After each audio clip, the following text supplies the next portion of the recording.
Let's go back to where we just witnessed those boat rescues happening in the Hanover West neighborhood. 11 Alive's Liza Lucas just talked to some of those families who got off the boat. Liza, what can you tell us? Are those rescues complete there? No, actually one is underway right now. They're bringing a family on shore. This family does not want to be on camera. We totally get that. They've been through a lot, so that's why we turned our camera away. I mean, I'm going to step out the shot just to again remind you of the proximity of the Hanover West neighborhood to Peachtree Creek and just let you look at how the water is flowing over here. It's really, sorry, I'll give you another better look over my shoulder. You can see the back fences right there about 100 feet away, and then there's the creek. Again, this is a neighborhood that flooded back in 2009, but hey, that's almost been 20 years now. A lot of people have moved here since then. These homes have been built up on stilts. So this was a scary moment. We talked to one mom who came off of a boat earlier. She's actually a local elementary school teacher. Her name's Maggie. Take a listen to her experience. It was really probably about 5:30 or 6 a.m. this morning.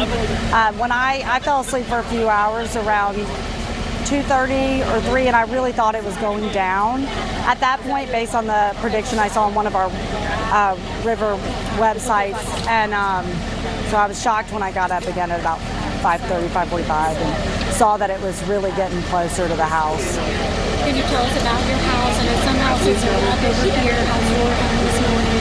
Yeah, our house is on a crawl space, and so we know that's flooded, and our garage is flooded. Thankfully, my husband and my son moved the cars at about 3:30 this morning, and our sunroom runs along the back of the house, and that has water in it, but that's maybe about a foot or so, maybe 6 inches recessed from the rest of the house. So we're hoping it stays contained to that.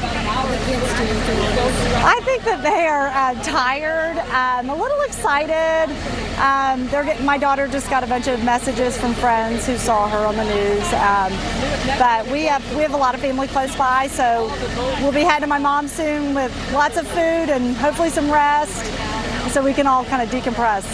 Neighbors seem to have been checking up on each other over the night. They're here waiting for you once you got off the boat. We have the best neighbors, and we've had people from all over the area sending messages, and many I haven't got a chance to reply to, but yeah, our neighbors took really good care of us, and they always do. This is a great community, so we're very thankful for that. The first responders coming out on a boat, I'm sure that's never in your wildest dreams when you went to bed last night.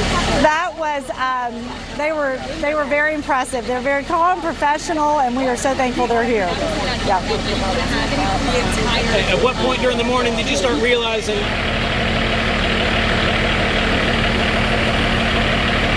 So again, you just have a little perspective about what this family went through overnight. This is just one family out of the many that we know were impacted by the flooding, whether it was Nancy Creek or Peachtree Creek or other areas around the metro. Flooding's been a top concern.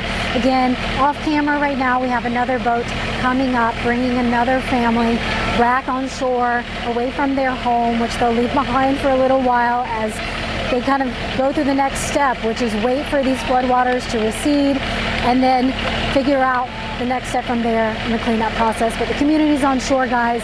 That's the best thing to see. And again, we're glad to see that and be present for that part of the story too. Sending it back to you. Yeah, I guess as we all go through each layer of this together, it was like the preparation for Helene layer. It was bracing as Helene arrived. Now it's getting people safe. And then the next phase will be kind of what that woman was saying, will be the cleanup from the damage that happened inside homes.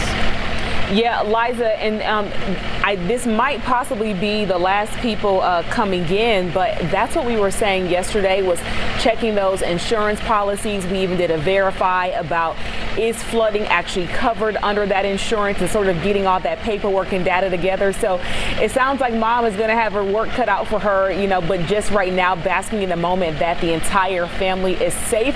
But even if your home wasn't impacted this time, we are still in hurricane season, right? This might be a good reminder to get your affairs in order if we see this again.